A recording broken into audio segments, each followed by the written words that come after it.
Olá, segundo ano, tudo bem? Este vídeo é para ajudar vocês no conteúdo da avaliação 1 da curva de solubilidade.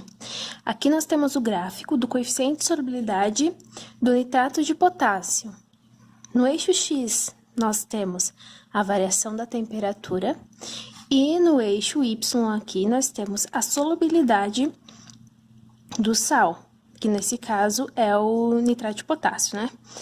Vocês conseguem perceber aqui que a solubilidade ela está dando em gramas para cada 100 gramas de água.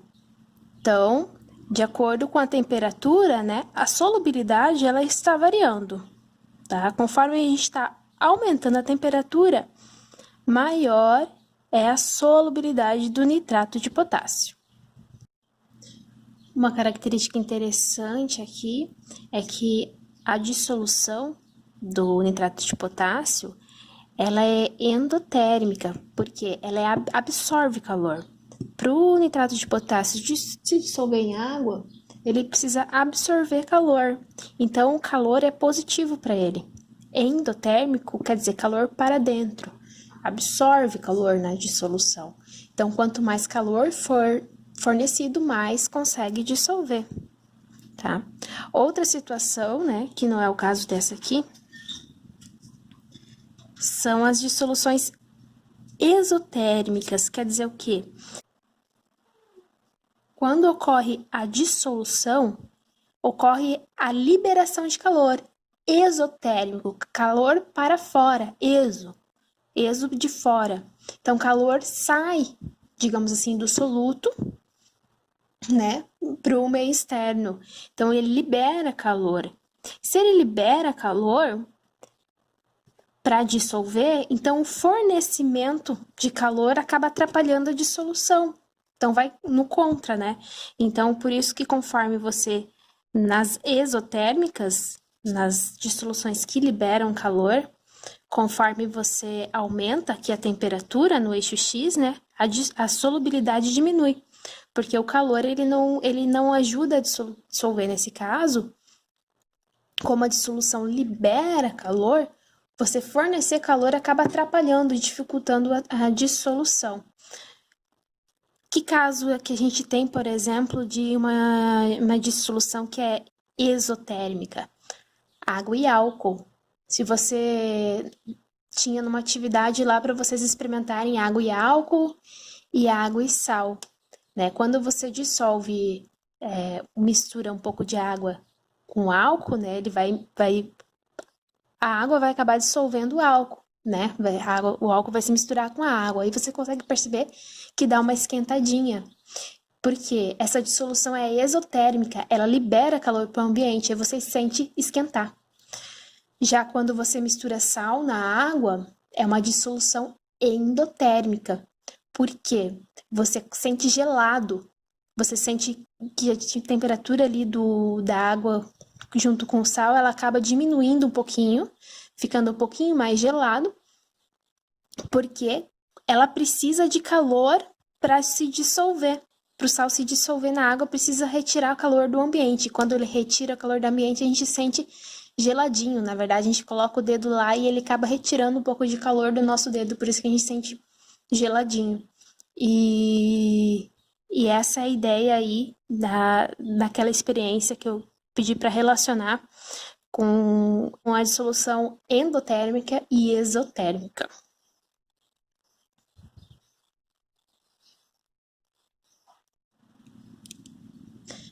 O item A pergunta qual o coeficiente de solubilidade a 30 graus.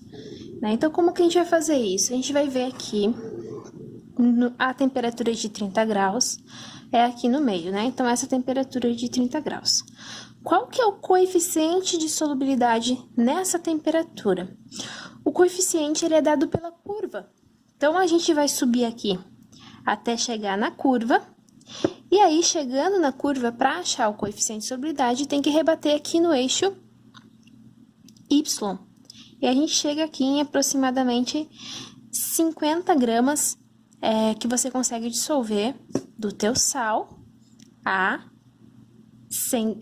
em 100 gramas de água, né? Nessa temperatura de 30 graus. Então, como é que a gente deixaria de resposta aqui, né? Coeficiente de solubilidade vai ser igual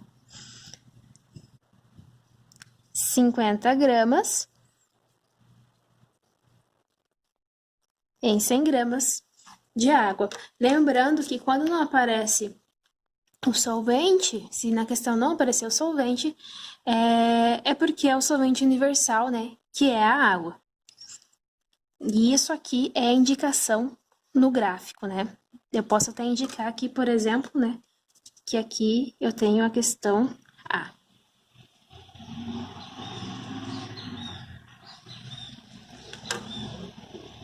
A questão B pergunta: 450 gramas de solução contém 250 gramas de KNO3. A que temperatura devemos aquecer a solução para garantir que todo o soluto seja dissolvido? Bom, então, primeiro a gente tem que saber, lembrar aqui nesse caso, que solução é igual a soluto mais solvente. 450 gramas é a massa de solução. 250 é a massa de soluto, KNO3. Qual que é a massa de solvente nesse caso, né? Eu vou subtrair os 250 aqui do 450 e eu vou obter, então, 200 gramas de solvente. E o que acontece? O meu gráfico aqui, ele não tá para 200 gramas de solvente, ele tá para 100 gramas de solvente. Então, tá. Então, se eu tenho 250 em 200 gramas, em 100 gramas eu tenho quanto? 125 gramas, correto? Metade. Daqui para cá é metade, daqui para cá é a metade. Bom, que temperatura devemos aquecer a solução para garantir que todo o soluto seja dissolvido? Aí a gente tem que lembrar aqui. Se eu tenho 125 gramas de soluto, tá exatamente aqui nessa linha do gráfico, né? Aqui nessa linha aqui do gráfico. 125. Se eu tiver numa situação aqui, acima da curva, eu vou ter soluto não dissolvido. Quando eu atinjo aqui a curva, eu tenho uma solução saturada. Tudo que eu tenho está dissolvido, mas ele também está no limite. Qualquer coisa a mais aqui vai precipitar e vai se transformar em uma suspensão. Então, eu preciso aquecer pelo menos até essa temperatura aqui da curva, que é 70 graus. Eu tenho que aquecer pelo menos até aqui, nos 70 graus, para que eu possa garantir que todo o meu soluto seja dissolvido. Tá? Então, a pergunta é: a que temperatura devemos aquecer? E a temperatura é de 70 graus Celsius. Ok? E essa aqui é a marcação no gráfico daí para a questão B. Vamos ver a questão C. Se a mistura do item B for aquecida até 60 graus, temos uma solução de que tipo? Bom, no caso do item B, né, se ela não for aquecida até 70 e ela for aquecida só até aqui, a 60 graus, eu vou ter essa posição aqui. Nessa posição aqui, eu estou aqui acima da curva. Então, que tipo de solução?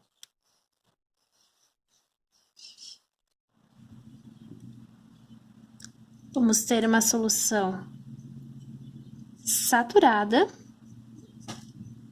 com corpo de fundo. Porque que seria a mesma coisa que uma suspensão, né? Que a gente viu quando cria corpo de fundo na solução, ficaria, na verdade, uma suspensão. Por que isso? Porque a 60 graus ele não consegue dissolver todo o soluto. Fica uma quantidade a mais aqui que não solubiliza. Então, você não tem uma solução só simplesmente saturada ou uma solução insaturada que você teria abaixo da curva, né? Você já ultrapassou esse limite. Então, saturada com corpo de fundo, né? Se a gente te perguntasse quanto que ficaria de corpo de fundo, seria essa quantidade que está em vermelho aqui a mais. Isso aqui que está acima da curva é o que precipita, é aquilo que está acima daqui da curva, que é o coeficiente de solubilidade. Então, é aquilo que a água não consegue dissolver que vai para o fundo, tá? Quanto que seria isso? 25 gramas, porque seria de 100, a diferença entre 100 e 125. O item B. Após aquecimento e dissolução, for resfriada a 30 graus de maneira lenta e sem nenhuma perturbação.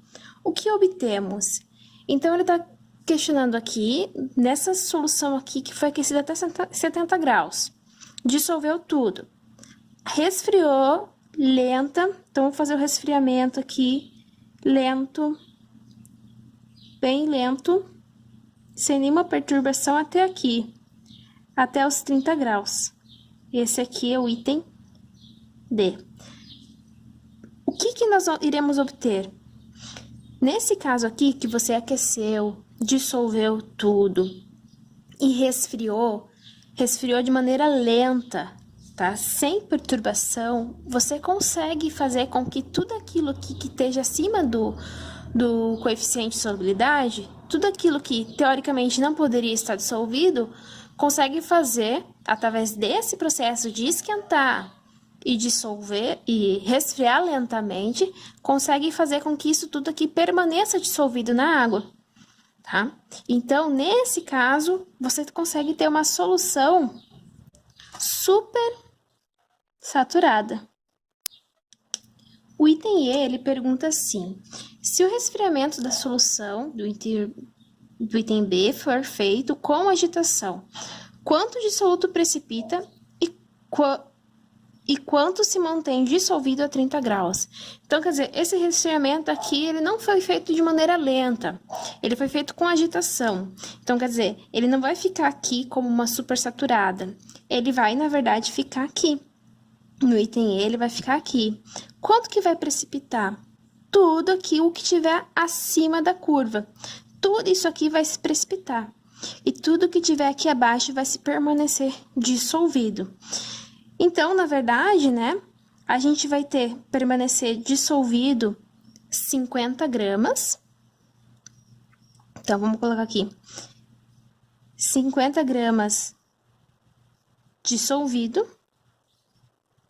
Só que isso aqui é para 100 gramas de água.